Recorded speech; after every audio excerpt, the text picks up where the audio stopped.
these people that Peter was writing to first, that's the same problem they're facing. You see, Peter is writing to what's called Gentiles. Mm-hmm.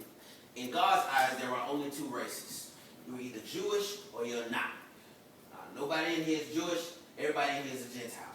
All right? So the Gentiles were people who did not come from the physical lineage of Abraham. Y'all follow what I'm saying? So everybody else who was not from that family was a Gentile. And God only dealt with Jews. He only dealt with them in terms of revealing his law, in terms of revealing himself in a specific way. He only dealt with the Jews, which meant that the Gentiles didn't know him like the Jews did. And so Gentiles acted like people who don't know God. Y'all don't know how people who don't know God act. But Gentiles generally worship nature. If it rained, they said it was a rain god. If it was hot, they said it was a hot god. If it was cold, guess what it was? Wow, man, y'all some Gentiles. So the whole idea is the Gentiles didn't know God like the Jews did. Now these Christians that Peter is writing to, they were just like the other Gentiles before they got saved. So they acted just like they acted. And they went to the same hairstylists, and they went to the same juke joints, and they went to the same parties, and they knew some of the same people because they did the same things. But then they got saved, and all of a sudden God says, don't act like Gentiles. I am but don't act like Gentiles. Now you're different. Now you're a Christian. Now you know me, so you can't act like the people who don't know me. You got to act like me. So I'm separate from the Gentiles, which means that I'm going to stand out. Because a person who does not know God has a different concept of what's right and what's wrong.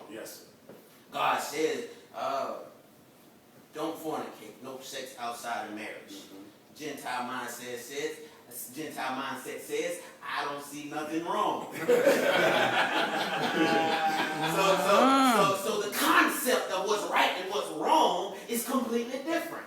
All right? And so what has to happen is we have to change, we have to transform, because now we're Christian Gentiles and not just Gentiles. This made them stand out. I mean, stand out like how we stand out when everybody's lying about something and we tell the truth about it. Snitch. When everybody is going one way and we're going another way.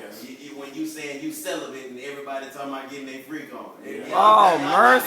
Don't act like that. Jesus.